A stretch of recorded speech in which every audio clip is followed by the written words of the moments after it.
Hey guys, this is Ryan, also known as YourDoom for YourDoomPoker.com, and what I want to talk about in this hand here is when it is appropriate to take a traditional bluff-catcher type hand, a hand that you would traditionally check call with all the way down, and turn it into a check raise for value hand. I also want to talk about and illustrate a little bit in this hand about how deception, how taking an unusual line, how using deception, how doing something that's not standard generally results in much better value and should be one of the most powerful weapons you utilize at the tables today. So let's get right into the action. What we have here, we have a pretty aggressive red line type player, winning regular on the button, opening a 2.5x. Most of you are probably not familiar with my HUD, so I'm going to point out some key stats here that we need to look at. So he's opening 50% on the button on average. He folds a fairly average 54% to 3-bet on the button. In single raise pot, he does barrel very aggressively, 66% flop, 65% turn, 85% river. Those are very aggressive in position barreling stats. And if we do decide to 3-bet and he calls pre-flop, he will fold 40% to flop, c-bet 57% on the turn, 100% on the river. Very, very small sample though, in position. So we could absolutely 3-bet this hand for value. Pre-flop would be very plus EV. There's plenty of value to be had. He's flatting a much wider range. We dominate most of his flatting range in this case, and then he will fold to a ton of double barrels and triple barrels in this spot. But on the other side of it, our other decision would be to flat. Since the player behind us is not very aggressive with squeezing, I think flatting here is also a great option because, for one, the player on the button does 4-bet somewhat aggressively. 5.8% 4-bet range on the button, but probably a little bit more against me. We have a pretty aggressive dynamic here. So a 4-bet would put me in a very awkward spot that I don't want to be in with ace-jack offsuit. So in this case, I decided to go ahead and flat. I also want to just keep in his entire 50% range that I have crushed at this point for reasons you're going to see later in this hand. And we go ahead and hit the flop. So of course, another negative to flatting would be, since he does barrel very aggressively, if I don't flop a pair, I don't hit anything, I'm probably going to be check folding the best hand very often here because I'm not going to be able to withstand a triple barrel, a guy who triple barrels very aggressively with a wide range with just ace-jack high in that case. So since he does triple barrel very aggressively, I would have a decision to either check call 0 streets or check call 3 streets. It really doesn't make any sense to just check call with ace high, no draw on the flop if you expect the guy to bet the turn and then you go ahead and check fold the turn. We're the same thing to check call 2 streets and then fold to a river barrel against a guy who barrels 85% on the river. That would be the absolute worst line we could take in that case. To just put the maximum amount of money in the pot and then fold a pretty good hand to an aggressive player. That would be the worst thing we can do. But here we actually flop very, very well. Very strong top pair on an extremely dry board. So we're going to check. This player is going to bet, obviously. So the traditional line, what most of you would probably do at this point, would just be check call. And to go ahead and check call 3 streets against an aggressive guy with a strong top pair. But the issue here is this guy, I mean, he has a very, very wide range, 50% opening range in the button. His fold to check raise on the flop is only 39% in position. And actually I have a pop-up, and I checked, and it says that he's actually only folding less than that on the button, 30% on the button, and about 30% on ace-high flops. So this guy really doesn't like to fold.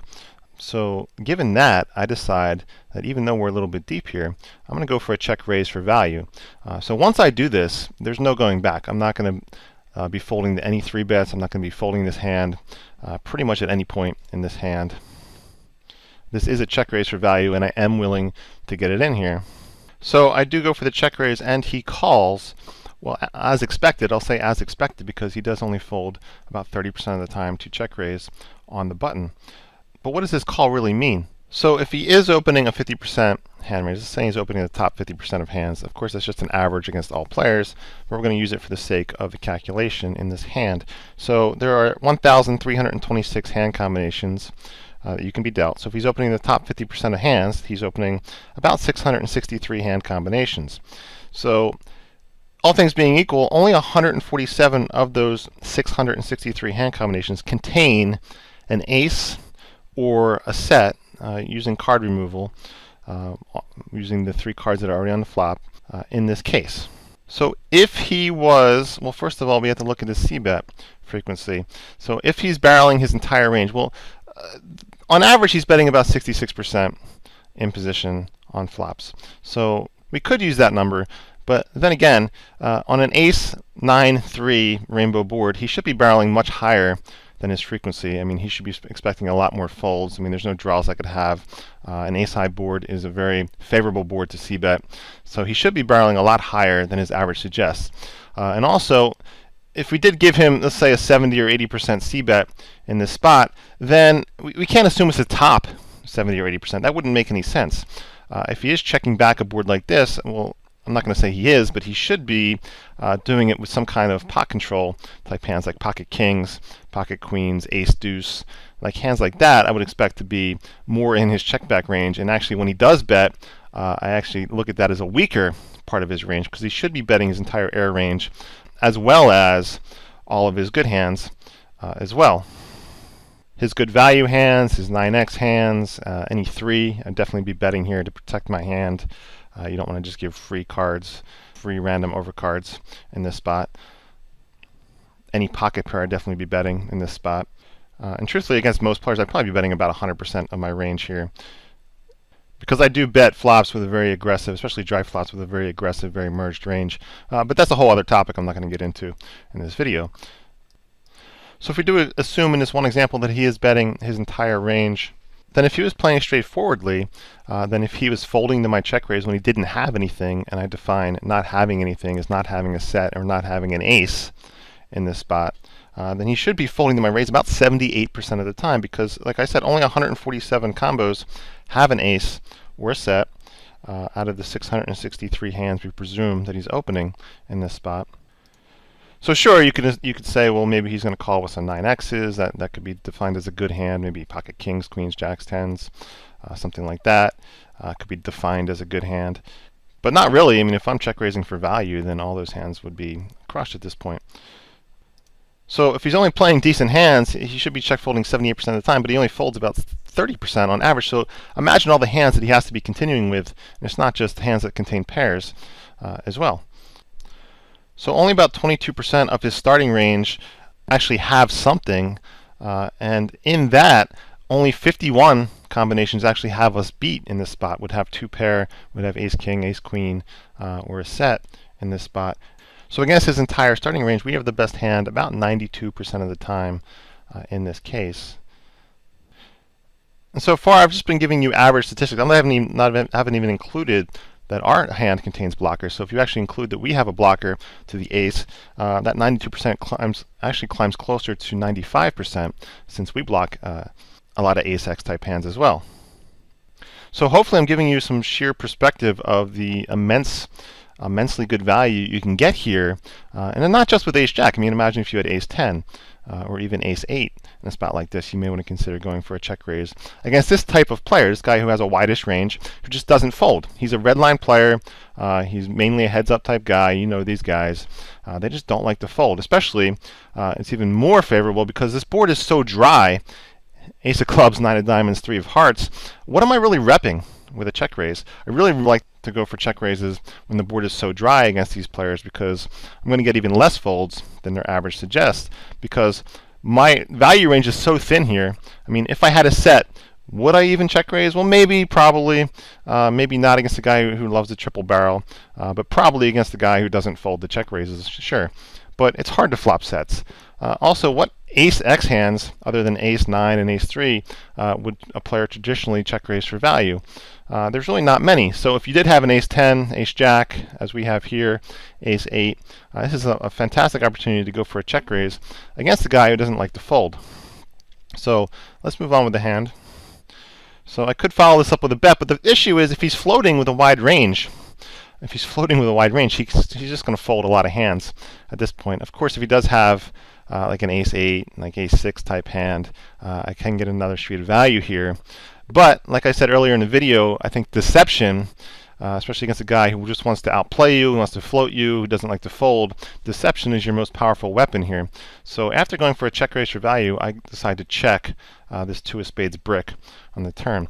I do this because, well, normally if you look at the entire poker community as a whole, look at regulars as a whole, when they check raise a flop and then check the turn, they're probably weak. They're weak more than 90% of the time. They're usually folding most of the time. Most players aren't going for a double check raise in today's games.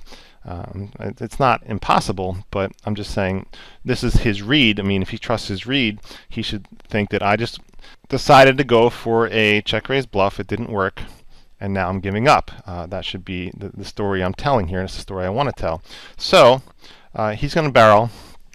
Again, our hand was so dominant, and he's the guy who doesn't want to fold. Of course, we're never folding for any reason here. So I'm going to check call. So now that I've built the pot up on the flop, I am actually in Bluff-Catcher mode at this point against a guy who loves to bluff. Since we set up a story basically saying that we're weak, and we're giving him the opportunity to go ahead and take this pot away. So we check call. He barrels again, 188. Of course, we're calling. And he actually had king queen. And well, I mean, first of all, a few things here. Firstly, you can see what he called our check raise with right on the flop. And another point here, his river bet is probably one of the worst bets I've ever seen anyone make at a poker table. I mean, now that he hit this king and has some semblance of showdown value, I mean, what is he trying to accomplish here with a 188 river bet? I mean, is he really thinking I'm going to check fold an ace? Like I check raised an ace on the flop and now I'm folding? I mean, I check raised a very dry flop. I check called a brick on the turn. I'm clearly not on a draw. I have some kind of value-ish, some kind of pairish type hand. So for him to go ahead and barrel this king on the river is absolutely just awful. It's just ludicrous. It's pretty much a bet where everything better is going to call and everything worse is going to fold. And as you should know, that's the worst time to be making a river bet, especially in position. So I actually won the maximum here. I won a very, very large pot. And the reason I could do this was I used a deceptive, unusual line in this case. If I took any of the normal traditional lines, let's say I had check called the flop. It's probably going check, check, turn. I'll stab the river. Maybe I'll get a call on that king. Maybe not, but I'm going to win. Definitely going to win a much, much smaller pot. If I had 3-bet, he's certainly calling pre-flop, but he's probably just going to fold right on the flop in this case because, well, there I'm telling a story that I have a good hand pre-flop and I continue with it on the flop. So by going for a check raise on the flop in a spot that most players aren't facing check raise on a very, very dry board, most players aren't check raising with a very wide value range in the spot, and then checking the turn really concealed my hand and allowed me to win the maximum in this spot. So the main lesson here, the main exercise you can do on your own is, I mean, pull up your Equilab, pull up your Flopzilla, look at these ranges that players like this are, well, first they're opening with, consider like how wide they're c-betting, and then the players that just don't fold the check raise, I mean, consider and look at and study the huge, ridiculous wide range of hands that they're calling your check raise with. And then when you do have a good strong ace, a good strong top pair, or even a medium top pair, just look at how much value you can take against those type of players. So this was Ryan, aka YourDoom for YourDoomPoker.com. I hope you enjoyed this video, and thank you for watching. Take care.